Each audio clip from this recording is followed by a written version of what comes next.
Um, what are you getting out of it, or what questions do you have? Let's see. There was one question I have for you thus far. As a dispatcher, can I find loads for a broker that owns his own trucks? I'm a broker's agent, but I won't be using that role for this relationship. Okay, so as a freight agent, as a broker agent under a broker, you can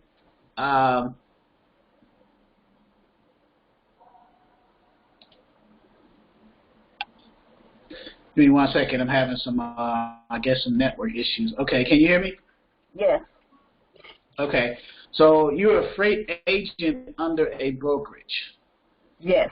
and so as a freight agent, what you do is you find the shippers for your brokerage, and you go through that process. And I don't know how far along in the trainings of your of the brokerage that you work up under. As far as like what training did he give you as far as like learning the TMS or how to find shippers or things like that? Right. I've taken a class on broker agency, and I haven't really did much because I want to kind of get the dispatching part off the ground first. Okay, so in the class for the broker agency, um, what did you learn in that course as far as being a broker agent? Well, how to find shippers, pretty much, and pretty much learning not to be double brokering. That's why I asked the question, because I don't want to be double brokering. I just want to be kind of like a dispatcher for them, if I can. Yeah, now you could be an internal. You could be an internal if that brokerage is an asset-based brokerage, which means that they have their own trucks internal, as opposed to contracted owner-operators. Because there's a difference. Do you understand the difference between the two? Between the a brokerage that has its own assets, its own trucks and trailers, or a brokerage that did. Okay, so a brokerage you have two types of brokerages. You have an asset-based brokerage, or you have just a standard brokerage who does broker carrier agreements, contracted carriers on their brokerage. So let's say I'm a brokerage, Exodus Brokerage, and I have 10 assets, or let's say 9 assets. An asset is a truck and trailer, or an owner-operator with their truck and trailer. Right? But if those assets are owned by the brokerage, then the drivers of those truck and trailers are considered company drivers because the brokerage owns the trucks. That's why they're asset-based under the brokerage. Now, you have another type of brokerage over here. Let's say you have a brokerage and it's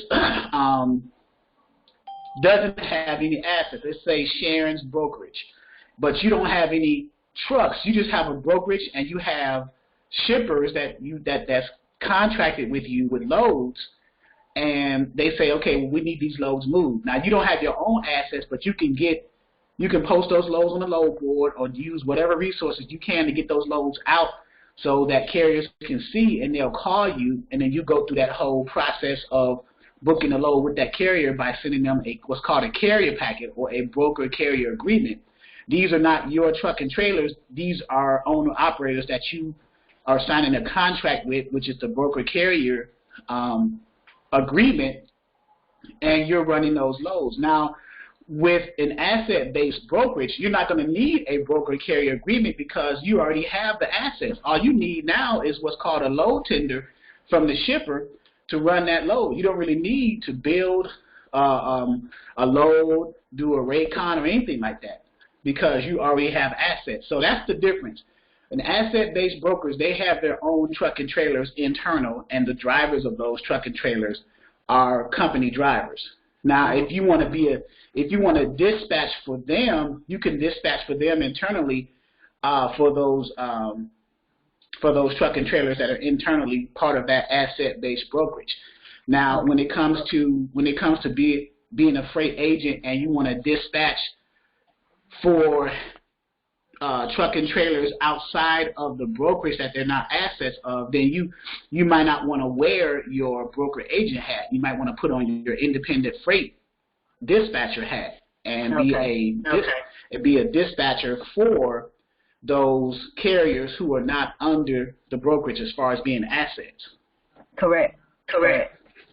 Right. That, because then, yeah, you're right. Then it would be double broken because but that's because you are an agent and you're trying to move a load with owner operators, but you're moving the load using other brokers' loads. Now, if you're an agent and you're moving loads using other brokers' loads, then you're double brokering and you're acting as a dispatcher, but yet you're a freight agent. But if you are a freight agent and you don't have any assets, but you have shippers, but you have carriers that you move loads, you can dispatch for those carriers because you're dispatching based off of the loads that you got from your shipper under the broker that you work for.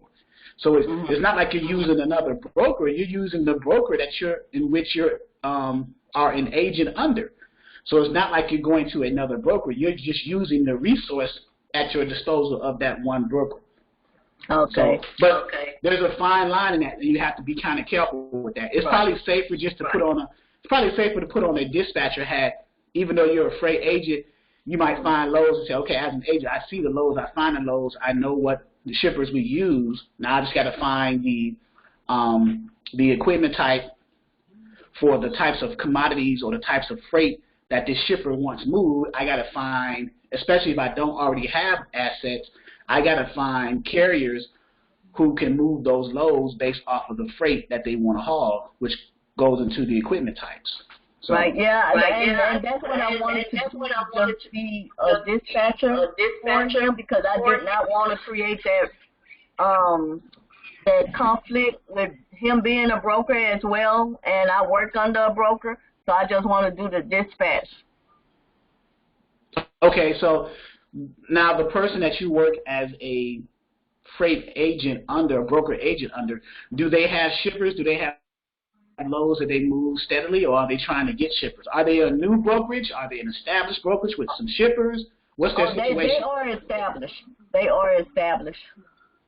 Okay, so that means that they have shippers with loads that need to be moved. So are they giving you the loads and saying, okay, move these loads and here's your commission split? Are they doing that? No. I have to find my own shippers. Okay, so when you find your own shippers, I'm assuming your commission split is at least 50-50, if not 60-40, 70-30, depending on your level of experience and your book of business, how many shippers you brought in. Is that fair to say? Yes. Okay. So, well, that's weird. I'm thinking of, so now did they train you on how to use resources to go after your shippers with McGrave's Blue Book, Thomas Net, Google, Trucking Planet? There's different resources that they gave you. And did they give you some kind of script to talk to the shippers when you cold call? And yes. Okay. So pretend. Can I put you to the test? I'm not really versed in it because it's been a while since I've taken the class. That's why I've been tuning in to you.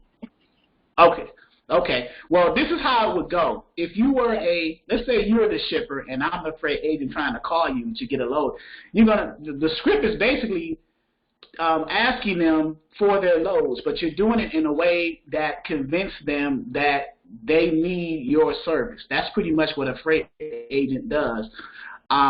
But if a shipper is smart, they're going to ask leading types of questions, and I'm kind of giving you a heads up so you'll know what to expect if you decide to go back that route as far as being an agent.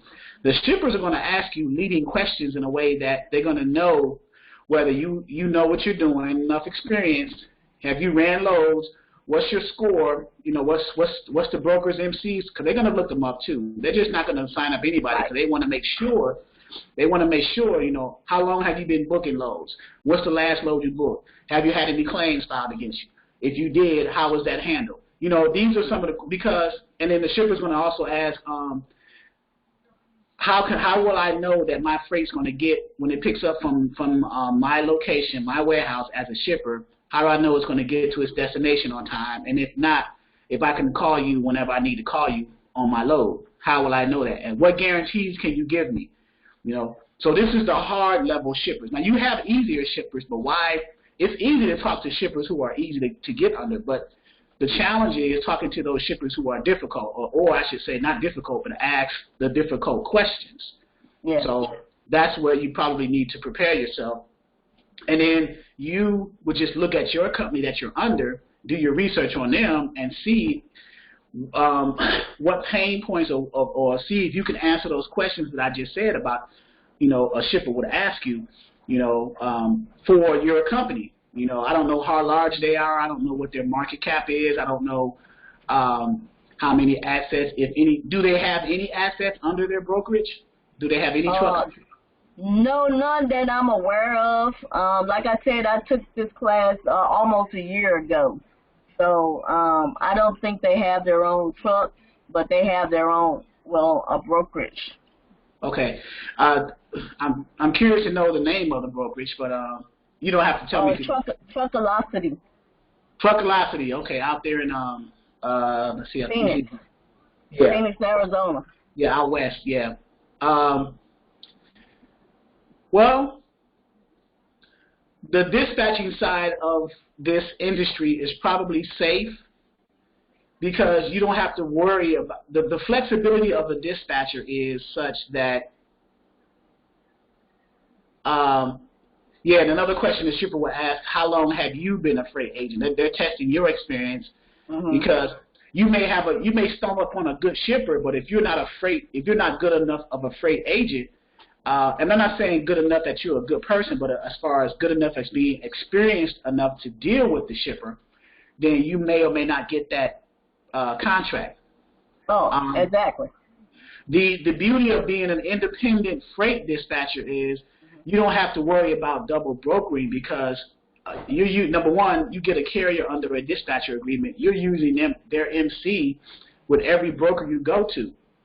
So there is no double brokering involved. Now the only danger of that is with the carrier and the independent dispatcher. Let's say you go look for carriers and you do your carrier acquisition, then you go on, like, let's say Truckers Tab, and you go to the Safer website and you see that a carrier that you're going after or that you have the potential to go after is part of their entity is part of a brokerage. So in other words,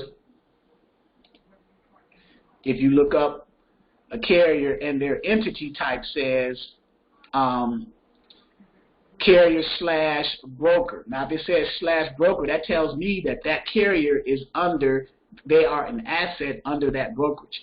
Right. Then I would not consider going after them because now you got a carrier under a dispatch agreement who's part of a brokerage, and then you're calling brokers on loads that you're trying to book for that same carrier. So now that's double brokering. Okay, well, this gentleman that I talked to, and it was through, word of mouth, that we spoke. He owns his own truck, and he's also a broker. Okay, so he's an asset-based broker. Right. If he owns his own truck and if he has a trucking authority or an MC authority for his truck, and if he has a bond for a brokerage or a broker authority, then he's an asset-based broker. So what he can do is, if he's smart, and I'm not saying he's not, I'm just saying a smart person who has his own assets and is a broker, is to go after shippers, target shippers of his equipment type. So I don't know what equipment type he has, whether he has a dry van, flatbed, or reefer. But do you know what equipment type? What does he drive? I'm not sure yet. I'm going to be meeting with him probably next month. Okay. And everything. We're gonna sit down, have a powwow talk and see if we can help each other, Okay. Okay. Because we don't want to cause any conflict, and everything. So I mean, I know he did tell me that he was interested in trying to get with freight forwarders, which I am looking at some freight forwarders right now, for myself. Yeah, what freight forwarders are, they just they get the loads directly from the shippers and then resell them directly to the carriers to try to get the money back to the carriers. So let's say, for example, your guy who's the broker with the truck, he has a dry van, a 53-foot dry van. Then once you know that, then it would be smart for him to go after, of course, shippers with loads that can go in his equipment type, right? Mm-hmm. And then target them in his area, wherever he's based out of, starting out, and then branch out. Try to get the industrial parks that's where he's based, where he lives, go after them, and then when he goes after them, he can just, his marketing or his push to go after them and say, I'm an asset-based brokerage, because shippers like to hear that you're an asset-based brokerage as opposed to just being a broker. Okay. Now you may, unless you are just a broker, but you have 1,000 or even 100 contracted owner-operators. Now, if you got 100 contracted owner-operators, but you're not an asset-based broker, that looks good in front of a shipper too, because that tells the shipper, okay, you got access to 100 trucks. I need 20 loads a week moved out of my warehouse to go into wherever. But if you got 100 trucks, the chances of you getting the majority of my loads out increases, because you have, even though you're not asset-based, but you have 100 contracted carriers. So even if you don't have any assets in your brokerage, then you might want to consider, or the broker may want to consider, building up his contracted carrier base. Get those carriers under a broker carrier agreement, and then when the loads come, he'll have carriers for those loads. Okay. That's just for the brokerage side, but like I said, he owns his own truck, so I'm thinking he want to just, look for loads for his own trucks, which I think he only has like 2 trucks. Okay, well one in his son. What he would do is he would look for trucks on his trucking company side using his trucking company MC Authority. He wouldn't. I'm sure he knows this, but he wouldn't use his broker MC Authority to try to dispatch trucks with other brokers for his trucks. Right. Because that's double broking. So he would use his trucking company. I'm sure he had a trucking company prior to starting a brokerage. Mm-hmm. That's the usual order of it. The person gets a trucking company, they run their trucks, and then they say, hey, I'm going to be a broker now. And then they get their broker authority. So I'm sure he had his MC Authority for his trucking company prior to that. So he can use his MC Authority for his trucking company and dispatch his own trucks by calling other brokers, going on the load boards, going directly to the shippers, and doing it like that. Okay. Okay. So tell me this, how would I approach a freight forwarder? Because someone referred me to a freight forwarder. I haven't called them yet, but how would I approach them to see about, trying to dispatch some loads? Well, if the way that I would suggest, if you're part of a larger group of, like if you're part of like a network of independent dispatchers, or if you know a group that is made up of a lot of truck drivers, you approach the freight forwarder and say, hey, I have the ability to get you X amount of trucks for your loads. What commodity do you move? And they'll say, well, we move general freight, and we move it. We have warehouses all over the country, strategically placed in certain regions of the country where freight goes in and out rather frequently. So you say, okay, well, I got access to about 200 trucks, independent owner-operators that we have a network of dispatchers for, that if you share your lanes with us, or you tell me what lanes that you need, or what's your pain points, what are your troubling lanes that you're having trouble getting your loads out of Mr. or Mrs. Freight Forwarder, and then I can plug that information into my network, and it will. I can almost guarantee that carriers will be calling you to get loads from you, especially if those loads in those trouble lanes are paying a decent cents per mile that's dictated according to the market. So, and that's kind of the gist of the conversation. So they hear that high-level tone from you, they'll be willing to continue that conversation, because that's the whole point. They want to they purchase those loads directly from the shipper. Now they want to get them out to the carrier so they can make their money too. It's all about, it's all about that. So. Okay, because this one particular freight forwarder is at a port. So, okay. You got product coming from out of the country. Basically. Right, so now you just introduced a new dynamic into the equation. They are coming in the port, so there's certain credentials and requirements that's needed, especially the TWIC cards. So when you're dealing with ports, you need a transportation worker identification card. That's called a TWIC card. Yes. And also, depending on the region of the country, you may also need what's called a rapid gate pass to get through security to get to the port. Okay. So, and you also introduce an additional dynamic to that where you may only just need owner-operators with power-only equipment, just the tractors and no trailer. Because with the port work, you're just going in there, grabbing a container that's transloaded onto a chassis, and your power-only driver carrier hooks up to the chassis, and the container is transloaded from the cargo ships across onto the chassis of that trailer, and then they haul it from the port to wherever DC or distribution center that needs to go, or to a warehouse, or wherever the destination is. Mm-hmm. So there's different dynamics now involved in that. But the main thing is with ports, you pretty much is just power only tractors. Okay. So okay. You know what that is, right? The power only. Yes, it's just a rig. I mean the truck itself. Correct. Correct. It's just a truck. That's correct. Yep. Right. So power only is you're just picking up trailers, containers from the port, and taking them to local distribution centers, taking them to warehouses. Depending on the booking of that load, depending on the rate confirmation of that load. So. Okay.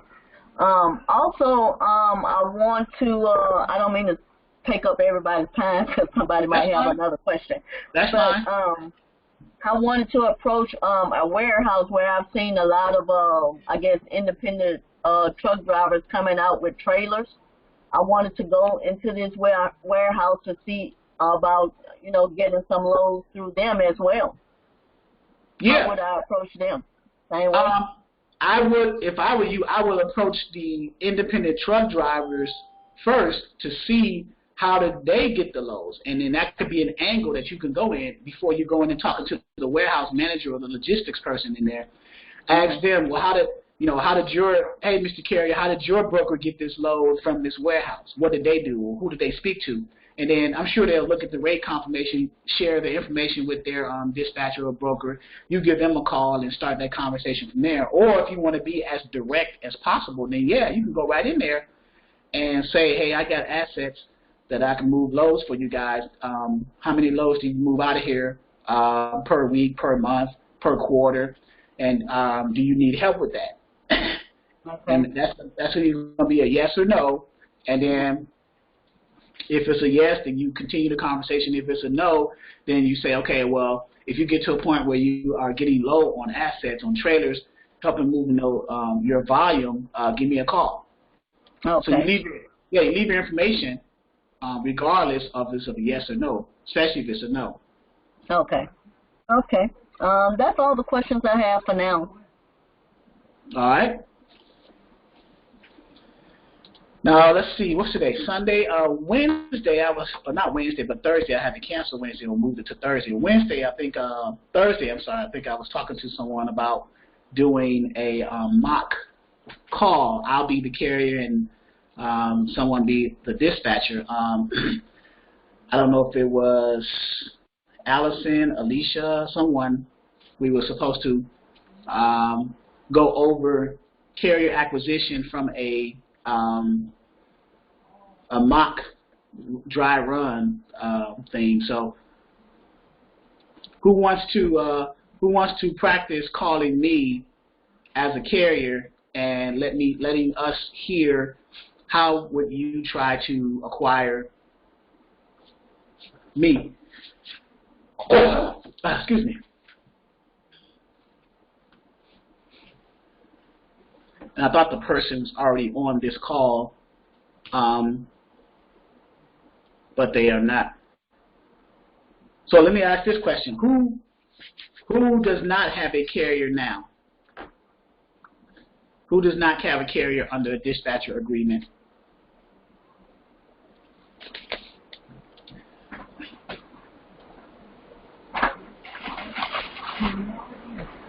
So is that, who just unmuted themselves? That's Sharon again?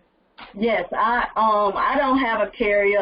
Like I said, I'm just starting up, and there was this group I went to a meeting on, and there's a lot of truck drivers that are looking for loads.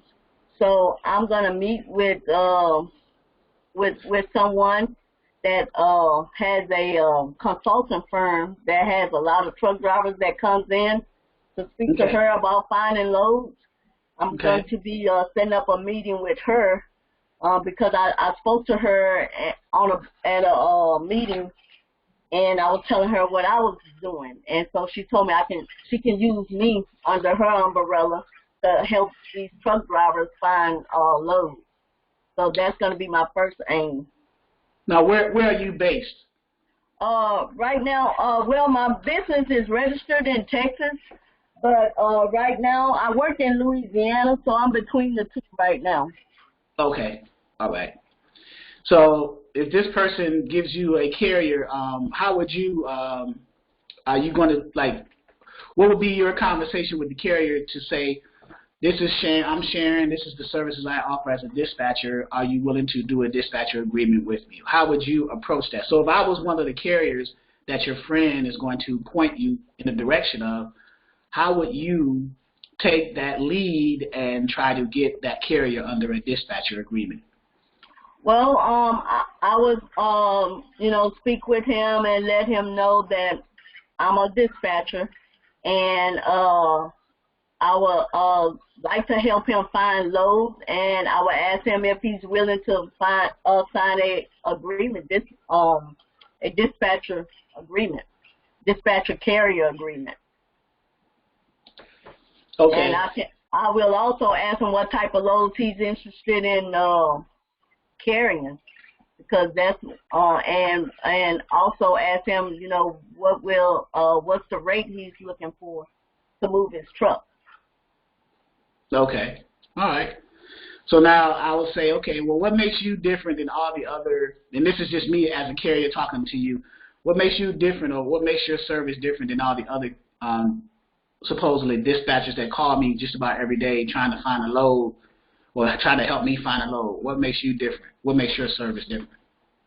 Well, I can tell her I don't know, because this is my first rodeo, but at the same time, I'm looking for a carrier and he's looking for loads. So we can help each other out that way, and we can see, how it progresses if I'm able to meet his requirements. Okay, now, I personally wouldn't say that part about being the first rodeo, especially if you're talking to a carrier who's experienced. Now, if it's a new carrier that just got their authority and need help, then that's fine and good. But if I was a carrier and I was to hear that, I would be kind of nervous. Okay, well, this is your first rodeo, so you have no experience. So why would I give you an opportunity or even consider it, I should say, right? So, But you're not shy in talking to. You don't have like a fear of speaking to carriers or anything like that, right? So. No, actually, I work at a chemical plant right now, and I see trucks come in and out because I work in the logistics area. So I see trucks. I don't work directly with the truck drivers, but from time to time when I'm out in the field, I do stop and speak with them and, ask them if they are independent drivers, and everything, just to get a feel. I've talked to some about dealing with some of their the brokers that they work under as well. Right. Yeah. Just that's a good opportunity for you because you can ask them: are they happy with their with the loads that they're getting from the broker, or if they have a dispatcher, and if they do, are they satisfied with the service that they're getting from the dispatcher? And if not, can you have an opportunity to help them, change that perspective? So you just take each question, and then as that question gets answered, you lead to the next question, and go from there. Now, they come into a chemical plant. So are they coming in with tankers? Are they coming in with flatbeds? Tankers. Tankers. So there's a risk that, well, not a risk, but there's a chance that there's hazmat endorsements involved in that too. So now you just increased your potential of getting higher loads, higher paying revenue loads, because those hazmat loads, they pay more because you have to have endorsements and placards and all this stuff on the trailers. So, exactly. So you're in a unique position right now, Sharon. I don't know if you realize it or not, but it's a unique position because you talk to them coming in every day. You're in the logistics department at your employer, and you want to be an independent freight dispatcher. So you kind of like in a win-win. All you got to do now is just you have puzzle pieces laid on the table. Now you just have to put the puzzle together so the bigger picture will show to you, Exactly. And, I also ask some of the truck drivers, they want to strike out on their own, and everything. So that's another thing they look at, because they're all leased out pretty much. Their trucks are leased out to different carriers. So some of them will like to strike out on their own, and some of them are independent, as well. So the ones that want to come out on their own, those are the ones that you'll probably have a greater chance of getting on as a dispatcher for once they obtain their own MC authority. They're either leased on to someone's authority, or they're working as a company driver under a trucking company. But in either case, once they obtain, depending on the next leading question I would ask them is, how long have you applied to get your own authority, and if so, how long will that process take for you, or how far along in the process are you, and do you know the deadline date that your authority will go active? Okay. And then once that happens, and now you're conversating with them, and they can see that you're understanding what you're talking about. Then you lead into, okay, once you do get your own authority, are you going to be looking for a dispatcher? And if so, can we do a dispatcher agreement profile? So, okay. So you just, but you're in a unique position. So. Yeah, a lot of times, I just get your telephone number, the name and telephone number, because I don't want to solicit it on my job. Okay, yeah. So you're at an environment where you can go out and speak to them, but you can't be out there too long because then it looks kind of suspicious. So exactly. I got you. So yeah, just or create you some because I don't know if you formed your business or anything like that, but get you some business cards and just pass them out. They got your contact information, and then just let them know. I'm working on getting my business cards right now. I just did my DBA for the dispatching part because I did a LLC for the broker agent. Okay, so now the person who you're working under the consultation for is male or female person. I don't know who it is, but are they providing you with the training and the assistance of that, or access to load boards to find loads and things like that, or how's that working? You mean for the broker agent? No, because you said something about somebody's consulting you and giving you the ability to... Yes, this lady, she used to work for the state of Louisiana, and she worked in the department where they certified truck drivers and everything. So once she retired, she saw a need for truck drivers that didn't know, the steps and getting the certifications and everything that they needed. So she created her own consulting company for truck drivers. And so they had a seminar recently for truck drivers for people who wanted to start their own business. But when I went to the meeting, I went there in hopes of getting business from truck drivers, and a lot of the people that was there, they already have their trucks, but they have difficulty finding loads. So I met a number of truck drivers there as well, and I had some temporary business cards that I made, and I handed those out. So I made some contacts there as well. Once I get start, my next step is to get my load board. So that's why I was thinking about signing up with you with the Dispatcher 101. That way, I would have access to your resources, and your load boards, and go from there. Well, yeah, you would actually. You would. And it sounds like your friend, she's a good resource too. You have good connections already. So if she has access to the carriers, then right. And that's why she wanted me to come under her umbrella. We're gonna sit down and talk and see what I can do to help those truck drivers that come to her, because she don't know how to get the loads, and I do. So right. Maybe you can invite her to this training as a guest, and we probably can barter and use each other's resources to better serve the carriers, because that's the whole goal too. The next time you talk to her, let her know, if she's willing to tune in, because you're coming up under her umbrella as I guess an assistant under her consulting firm, and then she has access to the carriers down. And now the carriers she has access to, are they I just need to know the equipment types. Are they tankers, all of them, or are they like drive-in? No. They have all types of vehicles. It was just an array of people that was in this meeting, and they have different types of equipment. Some own their equipment, and some they work for other companies, but they want to branch out on their own. Right. So we can probably use her connections to plug into the network of dispatchers here who've gotten training and understand how to find loads for those carriers.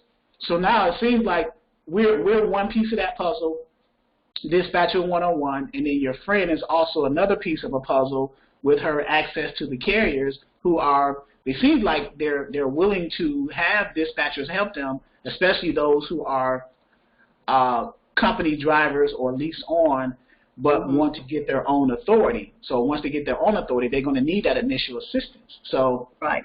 It seems like we can help. It seems like we have a way to help each other, in other words. Okay. I will mention it to her when I meet with her. I hope to say, it's Mardi Gras down this way, so I'm going to try to get in touch with her on Monday. I get off Monday morning. So once I get some sleep, I will try to reach out to her and see if I can schedule some time with her sometime this week, and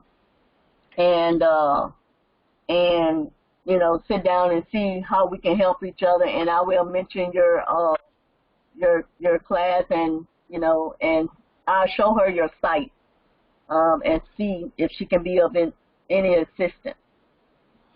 Yeah, because if she has access to carriers like that, she may want to consider also not just consultation, but also being a broker. That way she gets loads from shippers. She already have carrier resources. She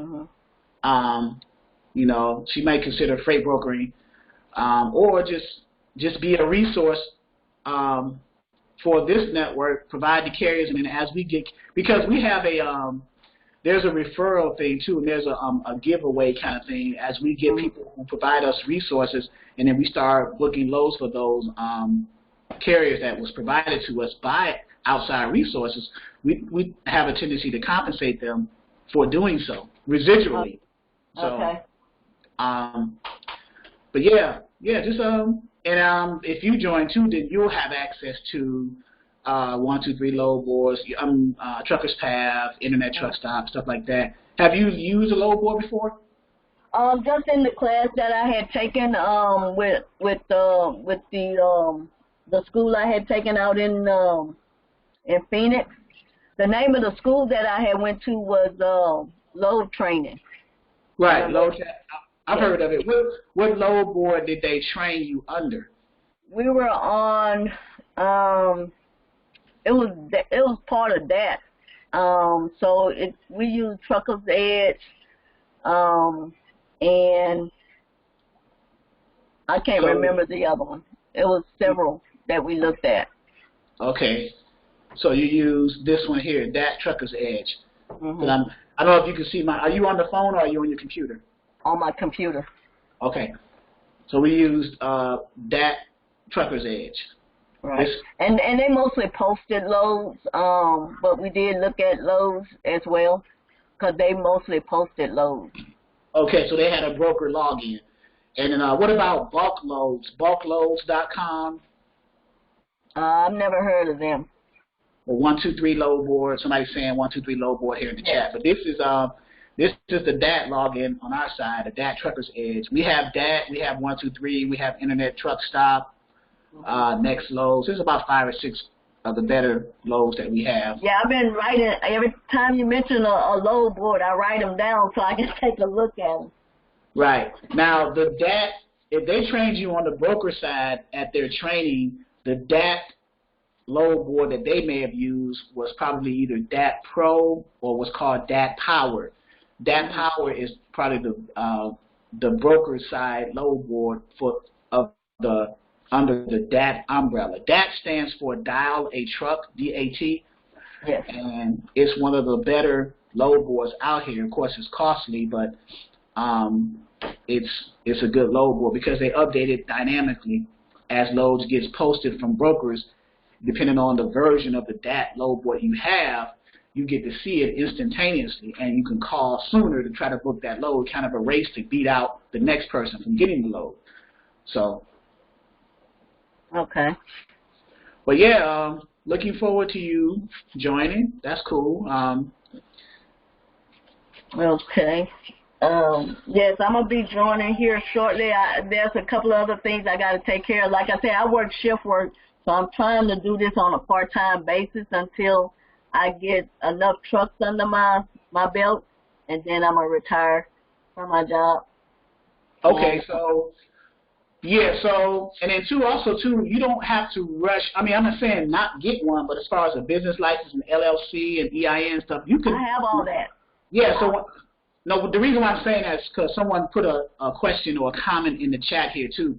When I first started 2-3 years ago, I was booking loads prior to having my license and LLC. So, and then of course you need to get it, but I'm saying that shouldn't stop you, especially if you already have a carrier under an agreement and they're looking for a load. Then go ahead and start booking them, and then once you get your license, you just make sure you document, the day and times and all that stuff that you booked at. So when you file taxes and stuff, that can just roll right into the income that you're going to write as far as your taxing and everything. But yeah, that's what I have been working on. Getting my LLC and the DBA. I did that first instead of like you said, I didn't know I can dispatch or do anything before I got my businesses registered. Yeah, I'm not saying that you can't, but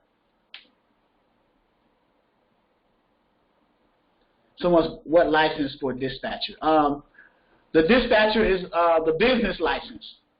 If you're going to run a business as an independent freight dispatcher, then you need a business name, a business license. DBA like Sharon is saying, and then get an EIN number because for tax purposes you're going to file taxes obviously from the income that you receive from. Right. With the DBA, you can just use your Social Security number. I know that's not a good thing, but once I build my brand with the dispatching, I'm gonna convert over to a LLC.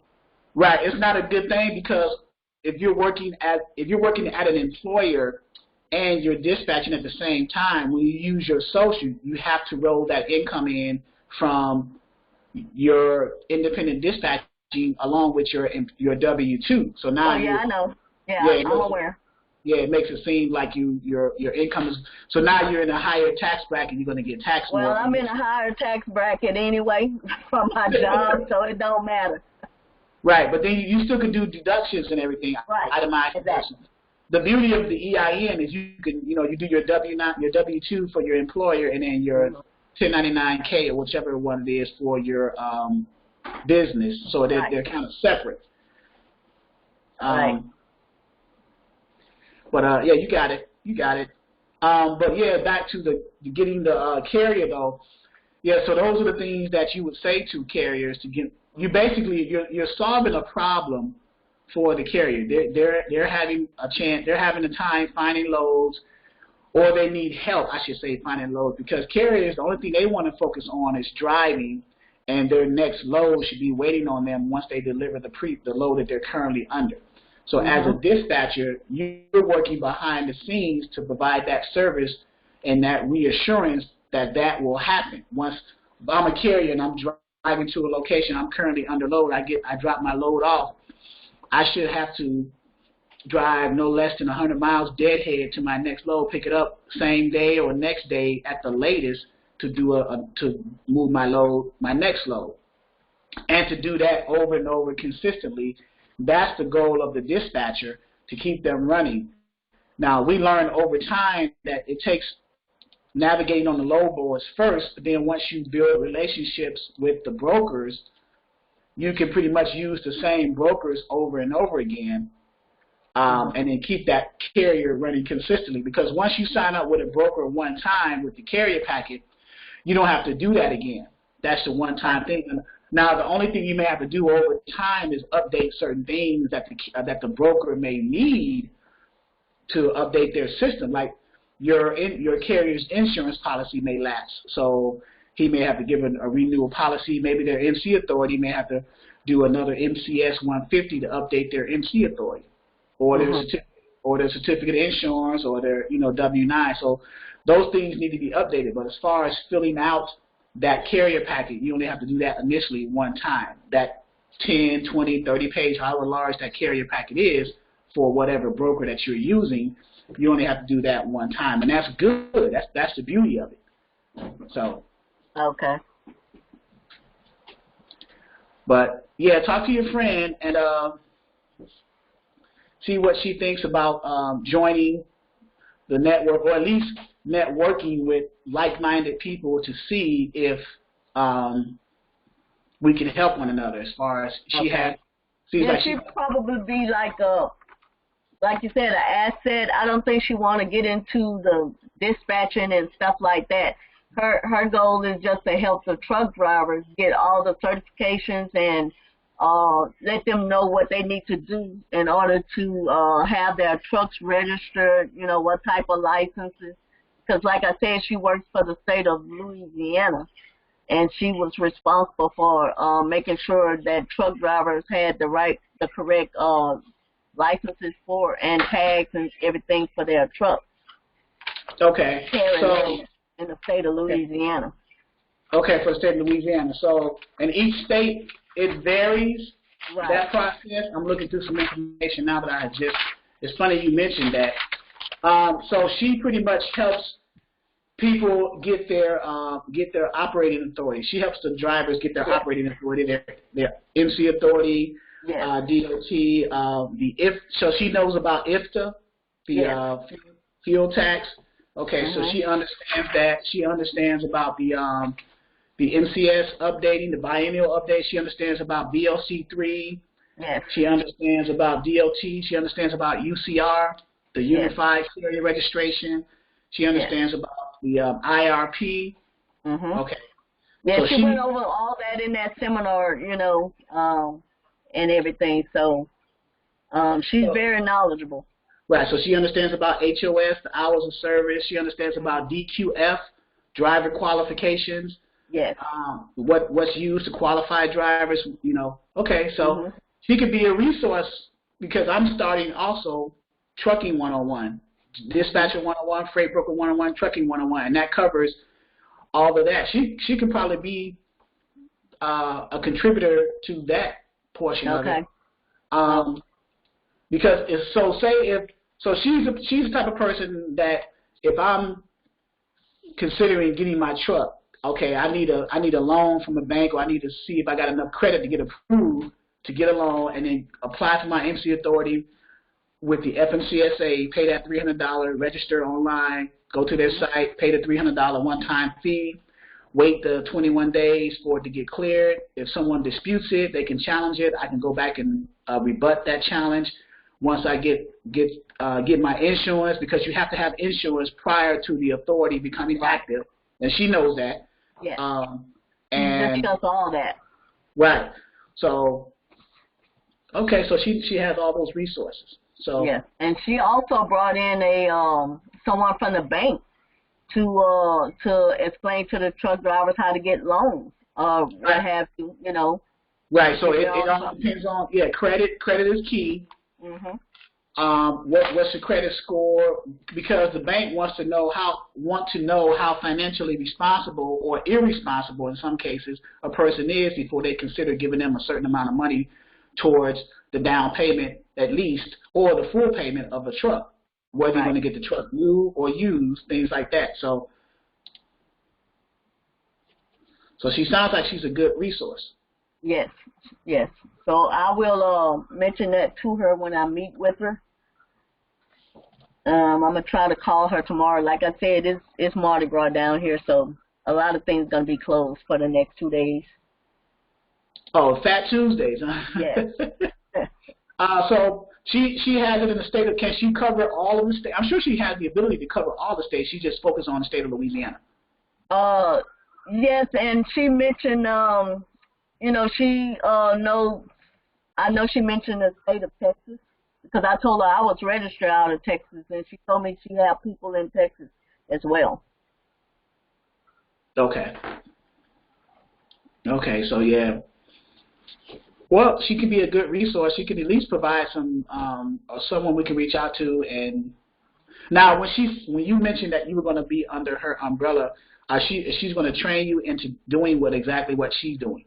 No. I'm just gonna. She's just gonna refer me basically to the truck drivers that comes in to ask. You know, she gets a lot of truck drivers that ask about helping to find loads. Right. Because. And that's that's obvious, because she just helped them get their authority. So the next move is, well, I got my authority now. Now how do I get a load? So now, if they ask her that, she said, well, let me point you to this dispatching service. That's and then she right. can point to you, Sharon's dispatching services, or Exodus dispatching, or Dispatcher One, or whatever. So she could be a funnel, basically. She could be a funnel to those who need to find carriers, you know. Exactly, and that's, you know, we're going to sit down and talk, you know. She said I can be an asset, you know, to helping those truck drivers find loads. Right. Now, does she have experience with, like, load boards or shippers, or she just knows? No. Okay. Okay. So she can just point those truck drivers to you, and then to me. Yeah, and then you're part of a network that you can find them. So say you get 3 carriers or 5 carriers, right? And you're booking loads. Let's say you get your first carrier, you're booking a load for them, 3 loads a week, each load paying, let's say, $2,000. That's pretty easy. Find 2,000. One on Monday, picks up, delivers on Wednesday, pick up another on Wednesday, deliver on Friday, pick up a load on Friday, take that over the weekend to the following Monday. So that's 3 loads a week at $2,000, so that's $6,000, or 2 loads a week at $3,000. That's still $6,000, right? Because the 2 loads at $3,000, that may pick up on Monday, deliver on a Thursday, and then pick up on Thursday and deliver the following Monday, because it may be a greater distance because it's a larger paying load. That's how I'm looking. That's how I'm looking at it as, right? But in either case, it's minimum $6,000 a week. So, and let's say your percentage is 10% for that. So 10% of 6,000 is 600. So you just maintain a weekly income of $600 a week, of making $6,000 a week for your carrier. Yeah, somewhat. I have to have 2 or 3 trucks because I make more than 600 a week. But Right. That's what I'm saying. I'm just giving you a low end number. So yeah. say you got 3 carriers that you're doing that for. So now 600 turns into 1,800. Mhm. And then let's say that per carrier amount increases as you get more experience, as you get dedicated loads, as you build relationships with brokers, and you're running steadily for those brokers because your carrier is a good enough carrier that they've ran those loads and delivered them on time.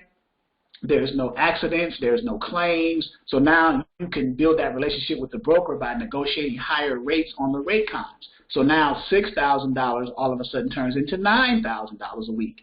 You see where I'm going? Yeah. And then so now 9,000 for the carrier is now 900 for you for one carrier times 3 carriers times 5 carriers. 900 times 5 is 4,500 a week, and you're only maintaining 5 carriers. And you're putting them under the loads of the same broker. So it just makes sense too to have the same equipment type carrier. So let's say you got a broker who has drive-in and reefer loads. You have drive-in and reefer carriers. You're running them under the lanes of that same broker for X amount of times, and you're building a relationship, getting higher paying loads over time because your carriers are proving themselves with the broker by running the loads successfully. Okay. So that's the art and science of dispatching. Okay. Over time. And then dedicated lanes are just simply lanes in the same lane, paying the same by the same broker to the same carriers, back and forth, back and forth. Mhm. So. Okay.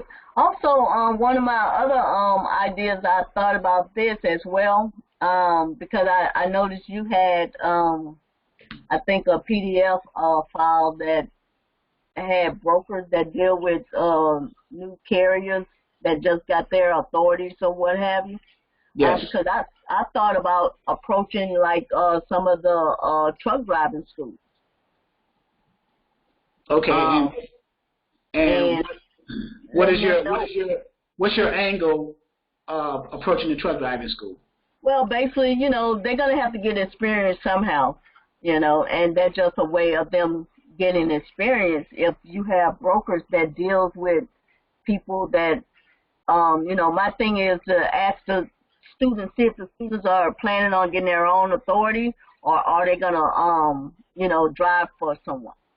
Well, so, I went through a truck driving school about many years ago. But when you first come out of a truck driving school, what usually happens is to get experience, you run under as a company driver first to get for at least a year or two, and then if you want to get your own authority, then you during that year or two, you're building up enough money to save and build your credit up to get a truck and trailer. And then you're applying for your MC authority. But in the first few years, 2 years minimum, 3 years max, you're working under a trucking company's authority and getting that experience, learning how to navigate the roads, learning how to pull into loading docks in and out, learning how to do the paperwork, the BOLs, the bill of ladings, and things like that. So you're learning because you're fresh out of the truck driving school, so you literally know nothing. The only thing you may know is how to drive a truck and how to keep track of your miles on a paper log. But those are gradually going away because we got the ELD.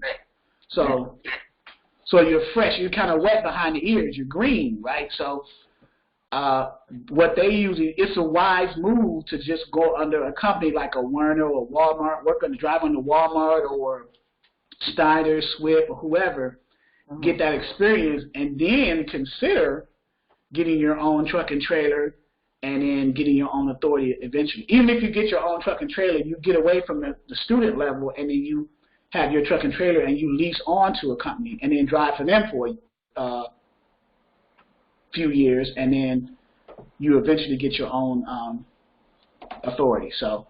Okay, so I guess it's better for them to have 2 to 3 years under their belt first. Yeah, it is. Get that experience. You always need experience. So because there's a lot of things outside of just driving the trucks that truck drivers need to know. They need to know the paperwork side of it, and the other little intricacies of the business. They need to know the business side too. Okay. So, all right. Okay. Let's see. Who I think it was Miss Ruth. Miss Ruth is here. I think Allison said Yes, something I too am. about. Hey, Miss Ruth, was that you that I spoke to Thursday about role playing? I'll be the carrier, you be the dispatcher, and you call me and try to get me to get me under a dispatcher agreement. No, that was another lady. Okay, all right. Do you have carrier under agreement or? No, I'm talking to a carrier right now, and as soon as I get in into the back office, I will be locking him in with a carrier agreement. Oh, you don't have access to the back office? Not yet. Oh, I thought you already enrolled. I'm sorry. I thought you already enrolled. So, but when you in the back office are just the templates that you can, download my template and then just design it for your own dispatching company, and then send that to the carrier. They'll fill that out, return it, and then the other documents as well. Do you remember what those other documents are? The carrier agreement? Yeah, when you send the dispatch agreement and the profile initially to the carrier, they're going to fill that out and return it. And you're going to send that either through email or through an online form, depending on if you have a website and you have that already designed or not. But even if you do not, you send the dispatch agreement and profile. You send that as an attachment to an email. And then in the body of the email, you can either have them, you can comment and say, I need these other documents returned to me along with the dispatcher agreement and the profile, because these other documents are going to be needed when I book loads all the time with the brokers and those other documents. So what are those other documents? Insurance. Okay. They're the cab card. Well, the cab card is it's needed in some instances, but the main three are the certificate of insurance, their W-9, and their MC authority letter. Okay. And the reason being, of course, the W-9, because brokers want to make sure that this is a legitimate trucking company with an EIN number. The certificate of insurance, the MC authority letter, because the broker wants to make sure that the trucking company that they are about to get under their brokerage has the authority via the FMCSA to move freight. And then the certificate of insurance, because they need to know, the broker needs to know that the carrier has enough insurance to cover the freight that they're going to haul for that broker and other brokers as well, namely cargo being $100,000 and liability $1 million. Now, liability is usually $750,000, but a lot of brokers require $1 million, so it just makes sense for the carrier just go ahead and up that policy from $750 an extra $250 to $1 million. That way, they'll cover the majority of the brokers that they're going to be getting loads from moving forward. Okay. So, let's see. Everything y'all need to start dispatching firm. Charles having the back office. Yep. Charles, we tried to put in the CC on Saturday, but didn't go through. Although we tried 2 different credit cards. I'm not sure. Let's go to the website here and look at that. It's generally.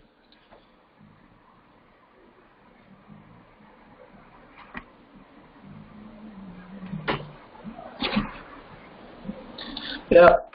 All right, now the person wants to order. I'm just verifying that it works still. But I haven't had any. So if you wanted to purchase the program, it's right here. And then you just pretty much, if you don't have a PayPal account, you pay with a credit or debit card by filling out that information, the billing address, and then an email and hit pay now. So it's there. I'm not sure. I guess James will call me and we'll just go over that ourselves. So So Miss Ruth, if let's see.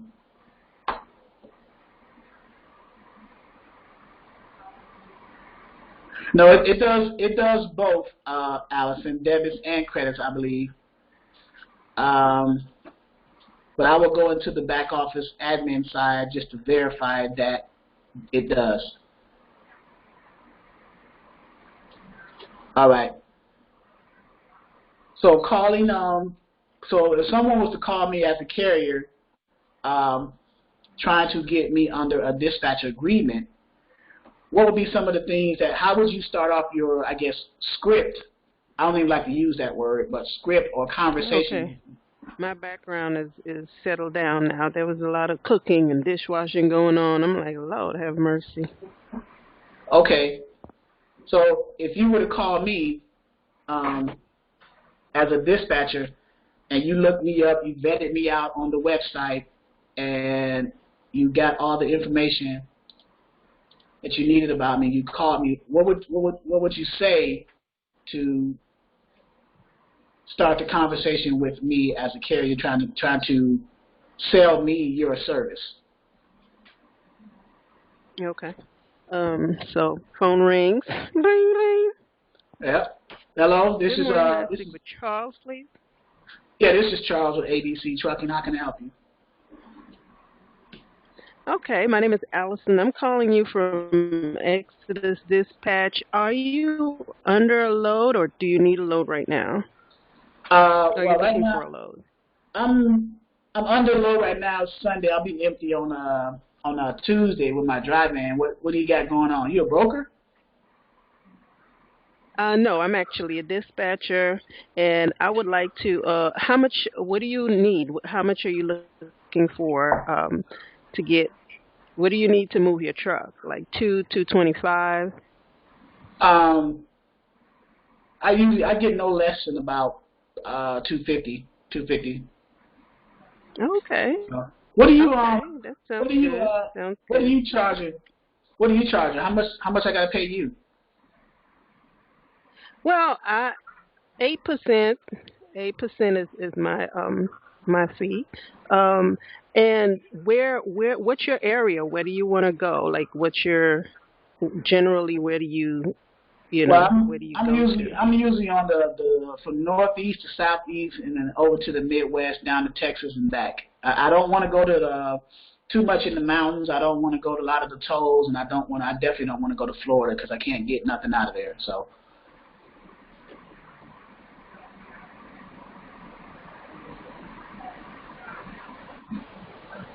Okay, yeah, okay, I hear that. Well, I would like the opportunity to, and I would do the utmost to get you what you want for how much you need, and 250 sounds like I can definitely do that. So, and you're operating a reefer? Yeah, I have a reefer, and I have one Is reefer it a trailer reefer or a and drive-in that you have? Which I got both. type? I got both. I got one reefer and one drive-in trailer. Every now and then I'll just hook. Oh, okay. I got one tractor and a reefer trailer and a drive-in trailer. So it depends on what load I get. I'll go ahead and hook up the trailer. Oh, great. That's awesome. Okay. And how much weight do you generally pull? How much are you looking to pull?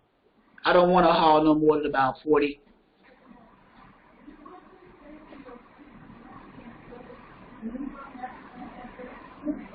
40? Yep. 40,000 pounds. 40. Okay.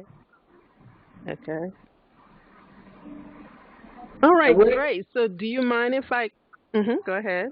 Where you say you from again? Oh, Exodus Dispatching. Okay. We're out of Dallas, Texas, yes. Okay. Okay, so I have your information here. I have everything that I need. Is there any questions that you have for me? Any other questions? No, I'll be empty Tuesday, man. If you can give me your information and we can get a load by then, we may be able to work together. Okay, I'll definitely. I will definitely do my utmost to get you what it is you need. Can I have your email address or phone? Oh, that I can send this information to you. Yes, the dispatch agreement. Yep. Okay. No problem. Go ahead with that. abctrucking@hotmail.com. Okay, I will get that to you as soon as possible, Charles. Thank you so much for talking All right. Thank you, Allison. Okay, guys. on today. So who wants to provide input, kind of critique what she was Mike she was a dispatcher and I was the driver. She was trying to get me under agreement. So who wants to critique how did that go? Was anything that we can work on or any comments?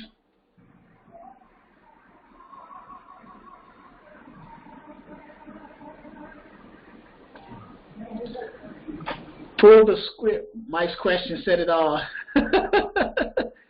Who was the dispatcher? Pull the script and take a look at it. Well, the script is actually a conversation, really. You want to know, first of all, when you first call them, you want to see if they have a pain point. Whether are they under a load or are they looking for a load currently? So I said I was under a load and I'll be empty Tuesday. So I'm delivering. What that means is I'm delivering my load on Tuesday. I'm dropping my load on Tuesday. And, of course, depending on how early or how late I'll drop the load on Tuesday determines if I'm going to need a load the same day or the next day. Because when you get to a delivery point for receiver, early in the morning you get unloaded. You might be done by noon. You're looking for your next load. If you don't find anything by 3:34 that day, you might as well sit and do your 10-hour reset and get ready for a load Wednesday.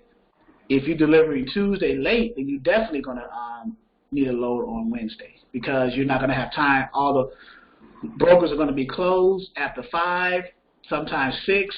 Then you won't be able to get a load until Wednesday. You might as well sit and do a 10-hour reset overnight and reset your hours for the next day, Wednesday, to get an early load. So that's how that works. So that's the first pain point. She asked about under a load or looking for a load. And then she introduced herself, said who she was, Allison with Exodus Dispatching Services. And then she asked, well, what's the least amount that I'll take for my load? What's the cents per mile? I told her, what was it, $2.50. And she said, okay. And then she asked some other questions. Where do I want to go? How much I want to carry under the load? And the fact that she can probably provide all that service for me. So I wasn't too difficult with her. I could have been in a butthole, but I didn't. She said, Allison said, I feel like I rushed through it, but I feel needed to talk fast. Yeah, because you got the first initial 30 seconds to get the carrier's attention, and once you break that ice, then you can kind of slow down, take your time, and kind of lead into certain other things. But yeah, you practice the script so it becomes fluent. Yeah, that's what Titanium said. So anyone else want to comment on how Allison did?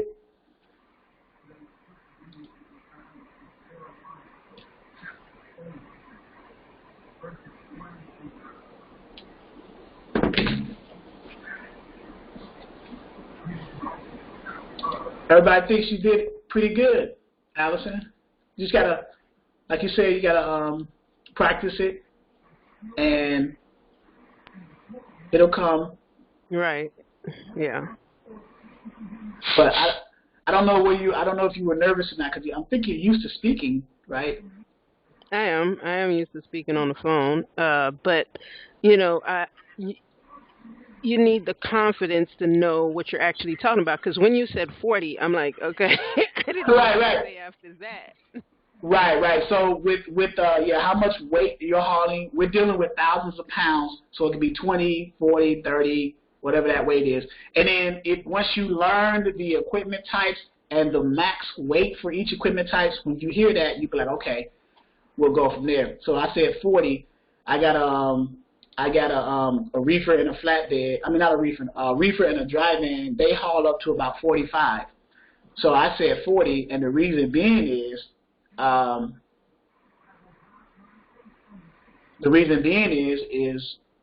they want to save on fuel. Mike says he's muted. Why is Mike muted? Let me see. Now, am I being redundant by reiterating? Because initially you said I would have vetted him on the site. So am I being redundant by saying, what do you have, a drive-in or reefer? Right. In that case, for practice purposes, it wasn't redundant because we wanted to hear your script a little bit.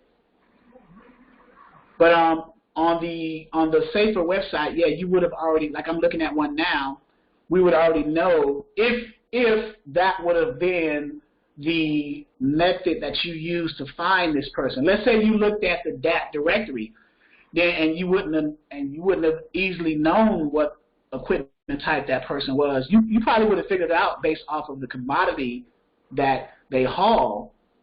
But let's say even looking at the commodity on that directory, you wouldn't have known. So when you call them, then of course you want to ask that question. That way you know. So you want to get as much information. So this person is a reefer. So if you would have looked for him here, he's a reefer. He's in North Carolina. So let's see what's up with Gomez, Mali. I'm hoping I'm pronouncing that correctly. So what points did I miss? Because I got that he wanted 250. I got that he's going northeast to southeast and Texas to Texas and back, and that he's wanting to carry 40. He has a reefer and a drive-in. So what information did I miss on asking him?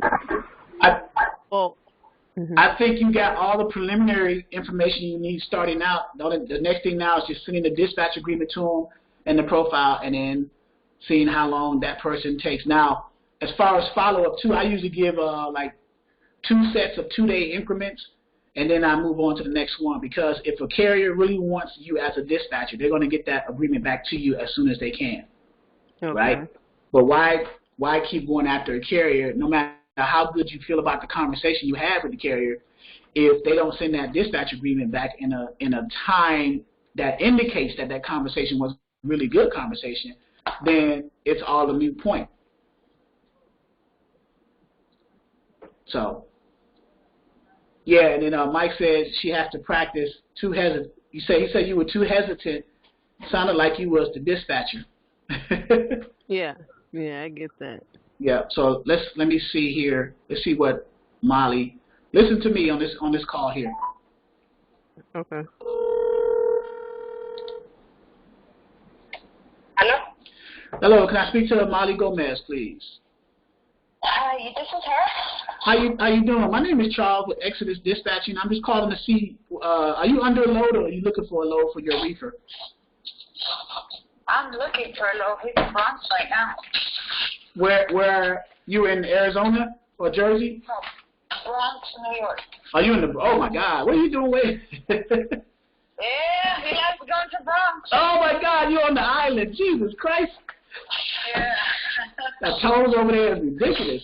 Where are you trying to go? He wants to go to North Carolina, Florida. Okay, so you're trying to go south, North Carolina, Florida. Yeah. Okay. You got a reefer load. Are you trying to get just one drop, one pick, or are you trying to do more than one?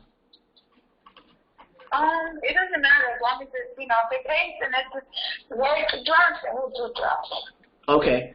I don't want to put too much weight on your trailer, like 40,000 pounds. I know you can haul about 45, but I want to try to help you save on fuel. So about 40,000 pounds is cool.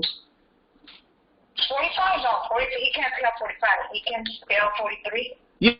That's what I was saying. I'm saying I don't want to put 45 on your trailer because I know you can't scale that. So what I do as a dispatching service, I try to keep your weight as low as possible so you can save on fuel costs. So about 40,000 would be ideal for you, right? Okay. I am. I'm gonna drop you guys off at the barber shop. I'm sorry. That's okay. And then what are you looking to get cents per mile? Like $2.50, $3 a mile? Yeah, right about. Okay. I tell you what, I got your information off of Truckers Pass Truckloads. I got an email here of Molly Canales at yahoo.com. That is correct. Okay, what I'll do is I'll send my dispatcher information to you, and then we'll see if we can find you something to get you out of the Bronx. Okay. All right? All right. All right, thank you. Thank you. Bye. No one. Okay, how easy was that? Any comments? That was easy.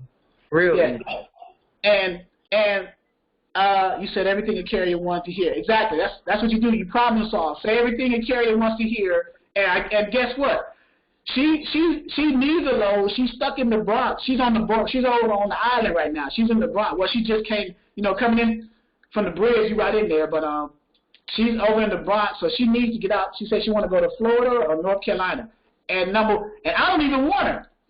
Who wants her? I don't even want her. So I'm giving this carrier rate. Mike said, you already know. So who wants to try? I gave Mike the last one. Who wants to try this carrier? Other than Mike. Someone who's a member of the dispatcher. I tell you what, I'll send her a link from me and then get her to sign up with me so we can get her locked in, and then I'll just work a sub-dispatching thing, I guess, that way. But she's in the Bronx right now. She said the Bronx or Brooklyn. I think she said Brooklyn. So I'm not a very good listener in that perspective. Someone tell me what. I think she said Brooklyn. And she's a female driver. She said Bronx. She's in the Bronx. She's in the Bronx. Okay, so let's get her to North Carolina or Florida. So let's look for something. And she's empty. She's looking for a load. I say, are you under a load or looking for a load? She's looking for a load. She's in the Bronx. She wants to go to North Carolina or Florida. So let's problem solve, right? That's what we do.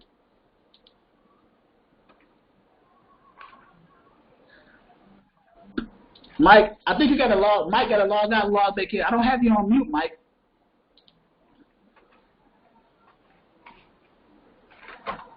There you go. I think you're off mute, Mike.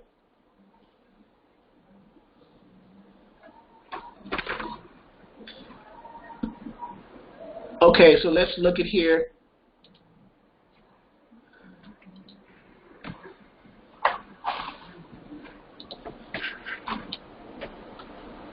So she's got a reefer. She's in the Bronx, New York.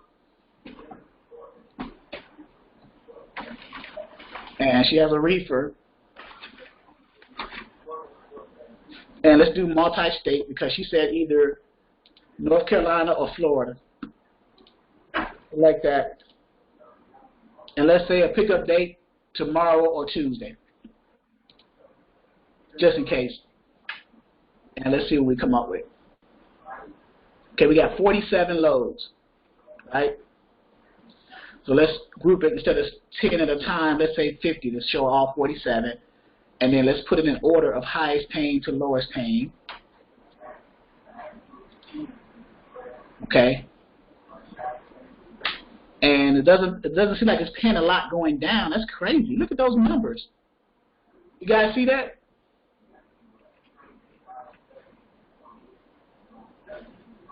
That is crazy. Going down is crazy. These numbers are. I'll have to look at the non-numbered or non-rated loads to see what they pay. I may send her like to North Carolina and then from Carolina to Florida. And I know why she's going to Florida. I know I mentioned earlier it's hard to get out of Florida, but the produce season is getting ready to come around, so she's probably got an idea of what she wants to get out of there. But this here, from these loads, these cents per miles are ridiculous. She says it depends on what it's paying. 1,800 going down 1,100 miles. That's terrible. If you do the math on that, 1,800 by 1138, that's less than $2 a mile. $1.58. That's I'm nowhere near it.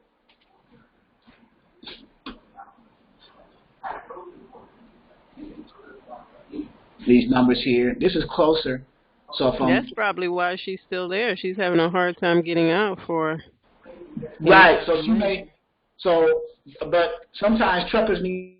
Sometimes directions going in one direction may pay more than going in another. Like going south from the northeast may pay less than going from south back up to the east or over to the Midwest or over to the west, like Texas. So sometimes truck drivers, carriers will have to take those loads going down just to cover their fuel costs in order to get to a better money-paying load. And some of them may realize that, others may not. Like this $1,500 load going to Black Mountain from Bohemia, which is 40 miles where she's at. This is Chop Tank, 1,500.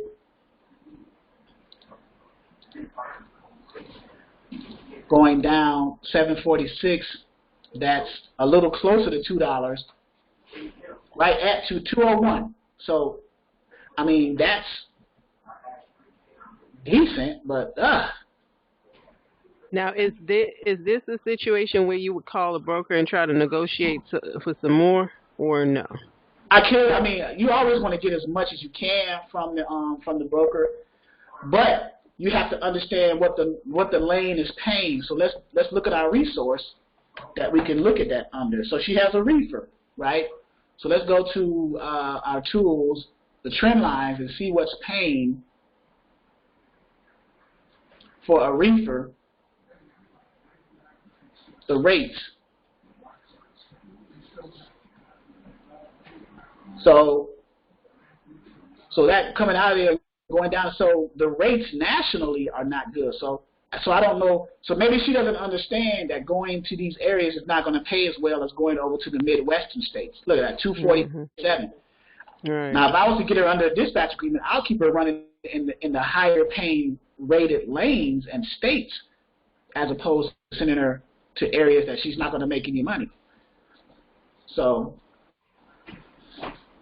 and then I would have to share that with her and say, look, let's look at the load to truck ratio for the lanes, for the same lanes, and see for a reefer. I'm looking at flatbeds, I'm sorry.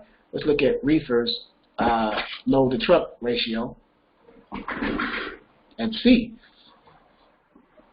So she's in New York, right here, upstate and all that. So that's, and then she wants to go to North Carolina and then Florida. So those are low. Those are very low load to truck ratio. In other words, 2.3 to 5.5 loads per truck, as opposed to coming over to the Midwestern states. The darker the color, the higher the load to truck ratio. So you get better loads, or you have a 12% chance, or you get 12 more loads per truck than you would, in these areas here. So, but looking at the trend lines, and these change dynamically with the market. So,